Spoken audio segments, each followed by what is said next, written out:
Eddie Rosario comes up clutch again to help bail out the Braves bullpen that blew another lead in this series, but the Braves are just one win away on Wednesday from clinching the NL East title. We'll discuss that and much more on today's episode of Locked On Braves, so let's get into it. You are Locked On Braves, your daily Atlanta Braves podcast. Part of the Locked On Podcast Network, your team every day.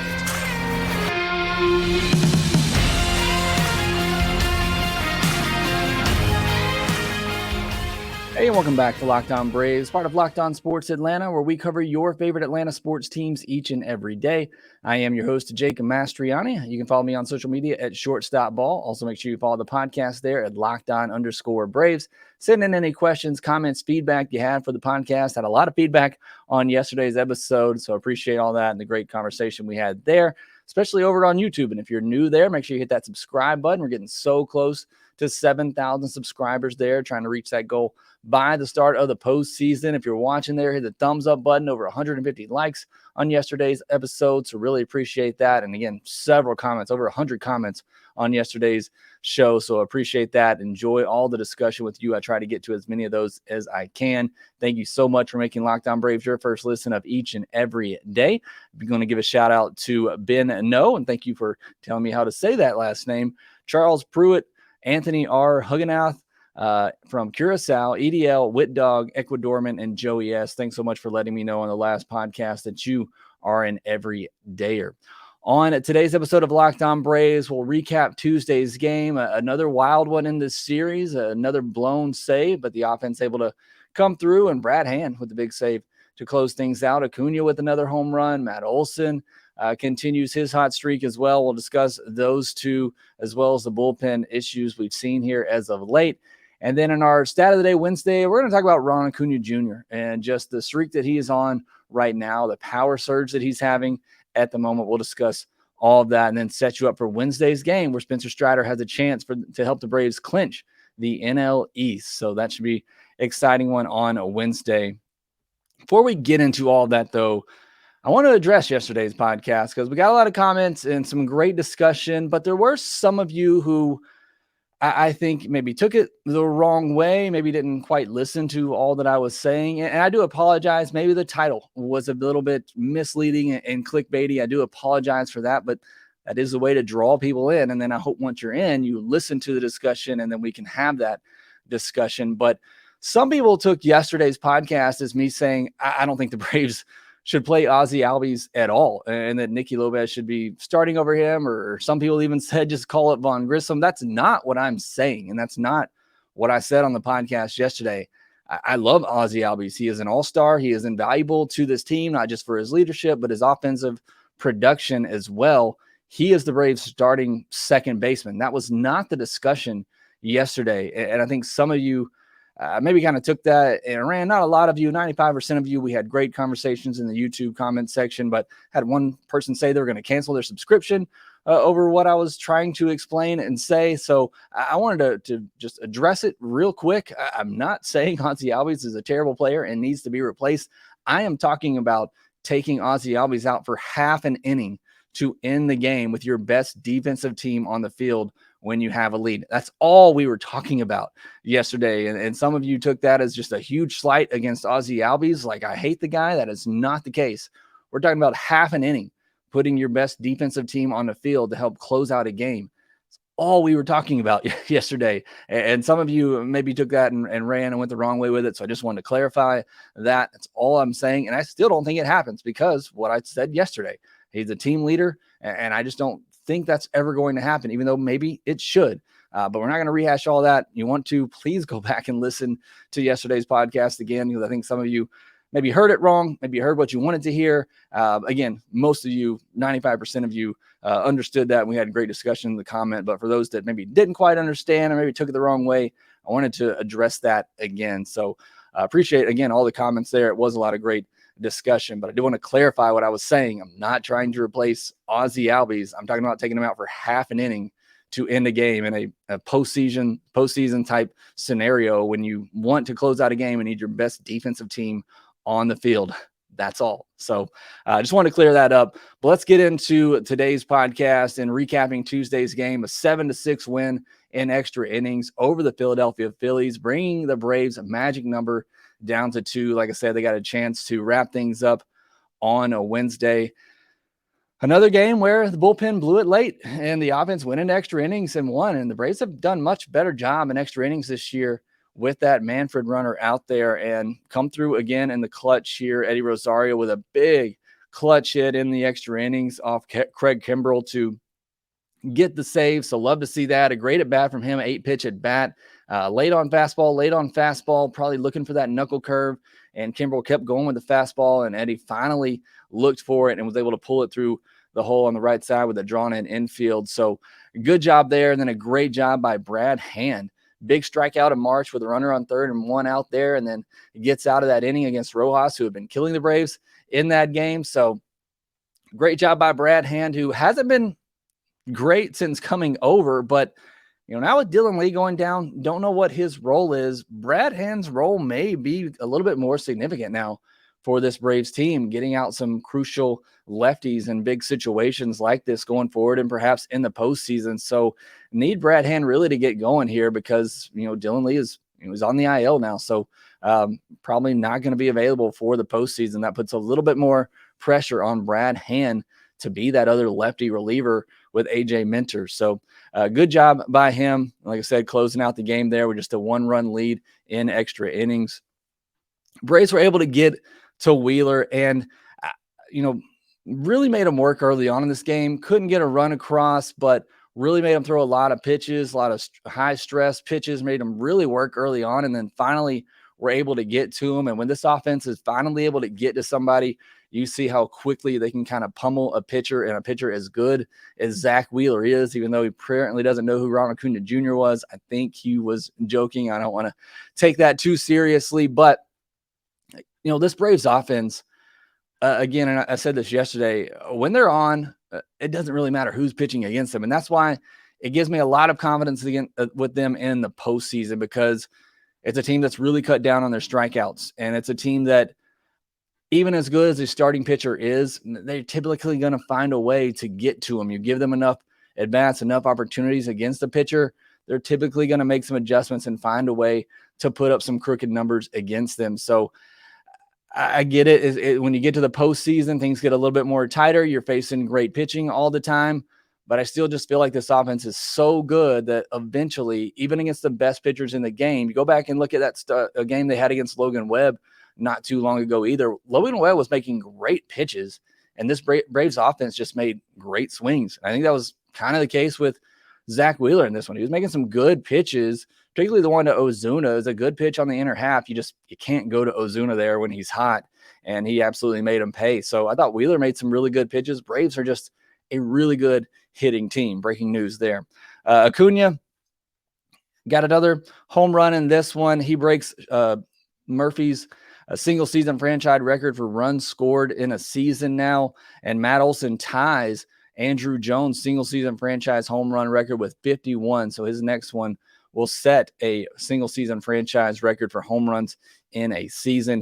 Both of those guys been on an absolute tear lately. I think they're pretty much locked up at least a top 4 finish in the MVP, along with those guys out there for the Dodgers and Betts and Freeman. Matt Olson has just, again, been incredible pretty much all season. A little bit of a slower start, but again, talked about it on the postcast with me and Grant McCauley over in Locked On Sports Atlanta on YouTube and in your Locked On Braves podcast feed.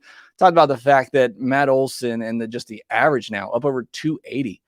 I mean, I could imagine Matt Olson hitting 50-plus home runs one day. I don't know that I ever would have thought he'd be a 270-plus hitter average-wise. So just an incredible, somewhat breakout season for him, honestly. I mentioned Eddie with the game winner. Also wanted to mention the catchers struggling a little bit.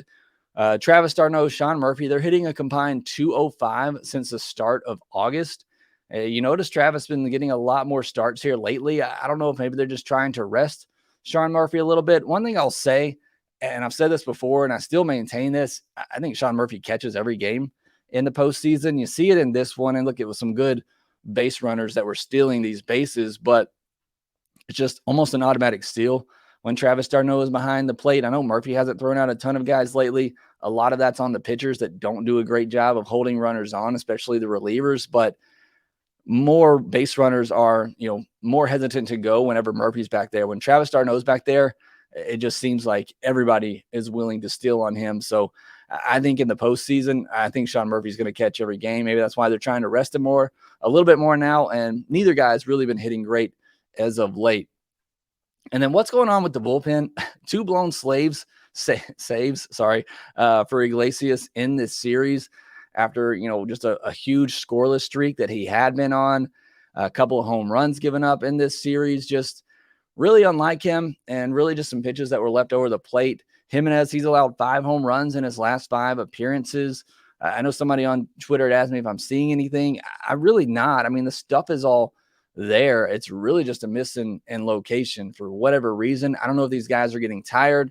I think once the Braves do clinch this division, I think you don't use these guys, hardly at all in the next couple of weeks, and then really kind of ramp them up towards the end of the season. I think you give these guys some big rest here down the stretch and get them ready for the postseason. Hopefully they're just going through a little bit of a lull now, get it out of the way, and then be ready to go for the postseason. But has not been great. I still, believe in these guys. I mean, you have to at this point, but Iglesias, Minter, Jimenez, Pierce Johnson, Yates, I think those are your guys. Brad Hand, to come in and get a lefty out. I think those are your guys right now at this moment. I really want to see what AJ Smith-Shawver can do. We haven't seen him yet since he's been called back up, but really want to see what he can look like. Gotta imagine he's going to pitch in Wednesday's game at some point, but want to see if he can be an option in that bullpen. But I'm not overly concerned about the bullpen at the moment. It's just been, again, hopefully a little bit of lull here, and it's really just been missing location against some really good hitters and a great Phillies lineup.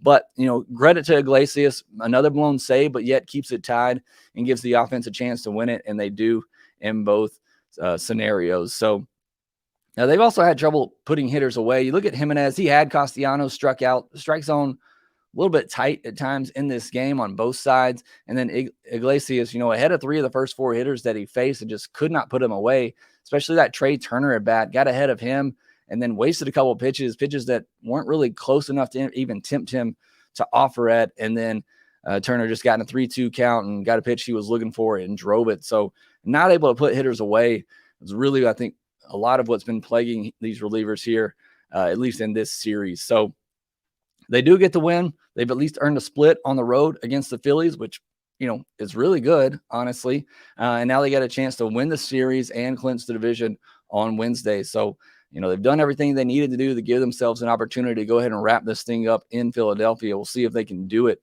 on Wednesday night, and we'll discuss and preview that game more later in the podcast. But next, I want to talk about Ronald Acuna Jr. because just can't talk about him enough. And what he's really done over the last 13 games and how he's kind of changed his approach has put himself in a position to put up some historic numbers, as he already has, but even more historic in this 2020 season. We'll discuss that next. Jase Medical is a new company that, helps you be prepared so you don't get caught off guard whenever disaster strikes. Make sure you have emergency medication ready. Jase Medical can help you get prepared. Their Jase case provides 5 life-saving antibiotics for emergency use. I ordered mine the other day. The process is simple. All it takes is fill out a Jase case simple form online, answer a couple of questions. You might have to jump on a quick call with a board-certified physician, but a very simple process. Looking forward to getting my Jase case and having this here in case of emergencies so that my family can be taken care of. Everyone should be empowered to take care of themselves and their loved ones during the unexpected. Jase handles everything from online evaluation to licensed pharmacy medication delivery and ongoing consultation and care.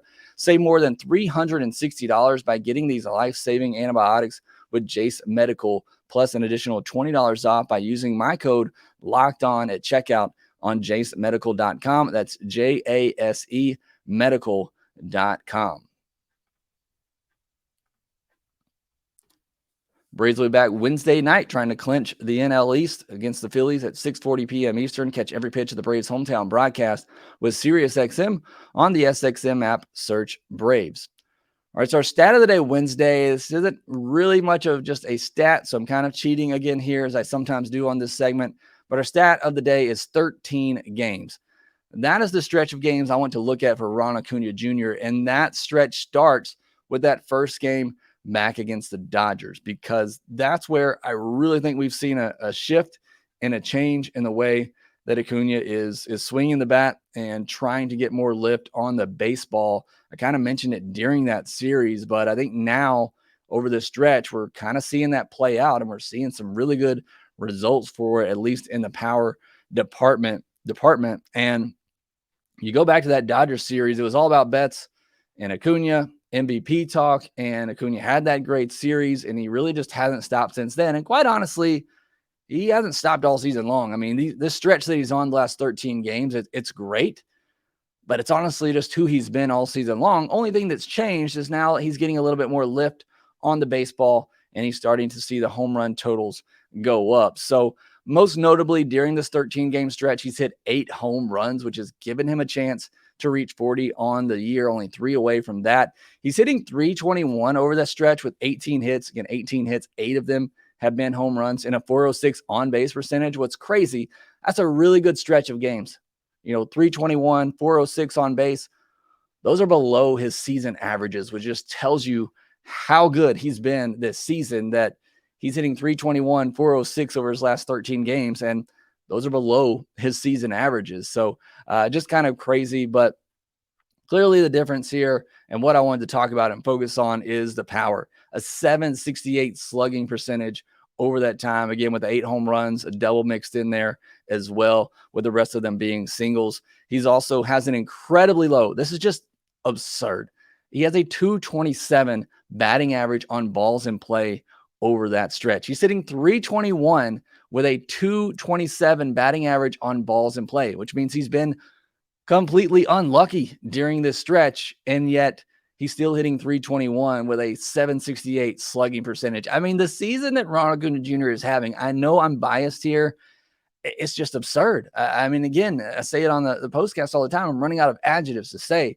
about this guy. A .204 WRC plus over the span with a .227 batting average on balls in play. I was blown away when I saw that, to think of how good he's been over this stretch, and he still hasn't had a lot of great luck with balls in play. So again, just speaks to how incredible he is and how incredible this season has been. 18 runs batted in over that stretch and 13 runs scored. That's really helped boost his RBI total. He's now just 3 away from 100 on the season, to go along with 130 plus runs. What's also wild, and this has been incredible, and in a season of incredible things that Acuna has done, one of the most incredible is the fact he's been able to cut down that strikeout rate. Over this 13-game stretch, he has struck out 4 times. 4 times in today's game. And a power hitter like Ronald Acuna Jr., I know he's not just a power hitter, but he has struck out 4 times in the last 13 games compared to 8 walks. His ground ball rate over that time of 48.1%, that's just below his season average of 50%, which, isn't great, but with his speed and how hard he hits the ball, you can live with that. And here's the interesting part, and what I really was wanting to look at and focus on over this stretch, is his fly ball percentage. His fly ball percentage is up from 30.4% on the year to 46.2% during this stretch. So he has raised his fly ball percentage over this stretch 16%. Again, like I said, his ground ball rate hasn't really gone down. What's really changed here is it's not as many line drives, but he's getting more lift on the ball. He's hitting more fly balls than he has previously this season. And as I mentioned, going back to that Dodgers series, it almost feels like he's made more of a concerted effort to get more lift on the baseball, to go for these home runs. Whether that's true or not, we'll never know. Only Ronald can tell you that. But again, just looking at the data, it certainly seems like that is the case, that he has made more of a concerted effort to get lift on the baseball, still getting his ground balls, but again, his fly ball rate is up 16% over this stretch, and it's worked. He's hit 8 home runs in 13 games. It's just, what if he had done this all series or all season long? How many home runs would he be at? But again, I don't know. I can't prove that. I haven't really broken down his swing to see if anything's changed there. Like I said, just looking at the data, 16% is a huge difference on his fly ball rate And that's what he's done over this stretch. His hard hit rate of 51.9% during these 13 games. That's a good bit above his season number of 45.9%. So even with that extra lift on the baseball and hitting more fly balls, he's still hitting the ball even harder than he has all season long as well. So just incredible, how he can get it done in so many ways. I think most of this season, he's taken his singles the other way. He'll shoot one through the gap the right side. I think now he's just looking to get that lift on the baseball to try to make that push for 40. And it's again, mind-blowing to me. I just cannot help but smile and somewhat laugh when I look at some of these stats and you really dig into Acuña's season, because here's a guy who's been incredible all season long, but kind of falling behind on the home runs a little bit to get to that 40-40 season. And he's like, okay, I'll just start making more of a concerted effort to get lift on the baseball and see what happens. And what happens is 8 home runs in 13 games. And now he's just 3 away from 40 on the season. So really looking forward to seeing what he does the rest of the way. Hope he can get it done. And it's not like he's been bad. He hasn't been bad by any stretch of the imagination, but again, it's just crazy to me that you can kind of change your approach a little bit. And again, I can't prove that he's done that other than to just show you the numbers, or tell you the numbers rather, but to all of a sudden be like, okay, let me change up my approach a little bit to try to hit more home runs. And really nothing has tailed off otherwise. He's still hitting 321 with a 406 on base percentage over this stretch. And shouldn't he be getting tired? This is a guy coming off an ACL injury, all the frustrations that he had last year. Snicker finally had him DH the other day to get him off his legs for a little bit, which I think is smart, and I think the Braves should do more of down the stretch. But again, it doesn't really seem to be affecting him at the plate. Maybe defensively, where he's had some more miscues here lately.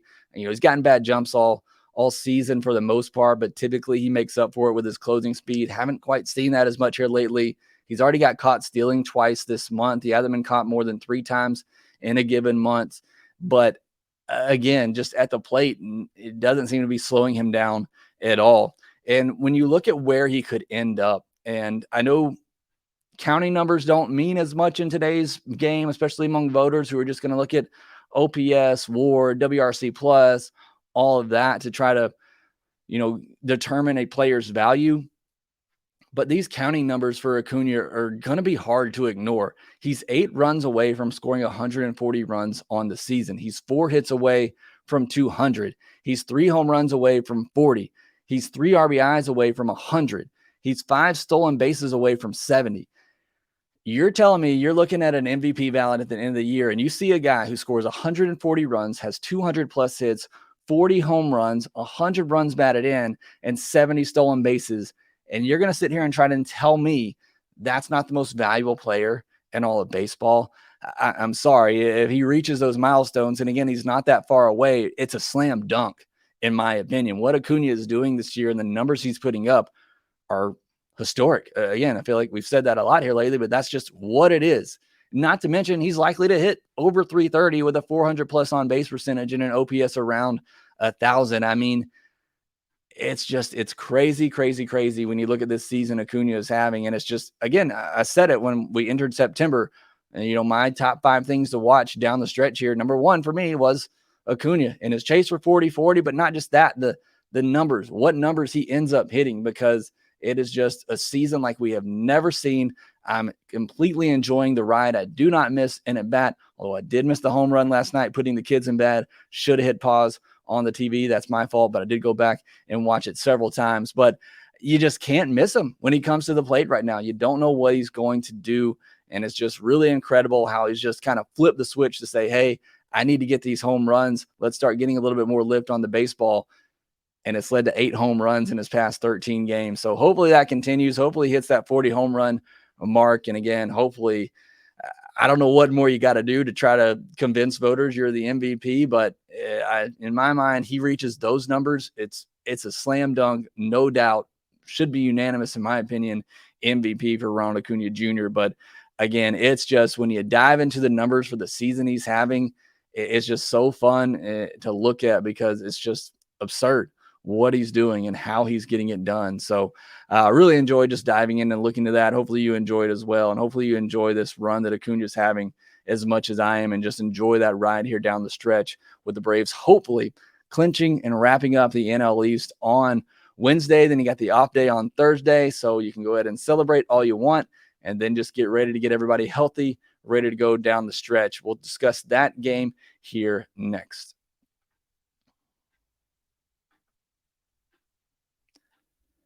Get ready for the NFL season with incredible offers from FanDuel, America's #1 sportsbook. Right now, new customers can bet $5 and get $200 in bonus bets guaranteed. Plus, all customers who bet $5 will get $100 off NFL Sunday Ticket from YouTube and YouTube TV. Now is the best time to join FanDuel. The app is easy to use, and you can bet on everything from spreads to player props and more. Visit FanDuel.com/lockedon and kick off the NFL season with an offer you won't want to miss. Also, visit FanDuel.com/playsafe for tools and resources to help you stay in control of the way you play. FanDuel, official partner of the NFL.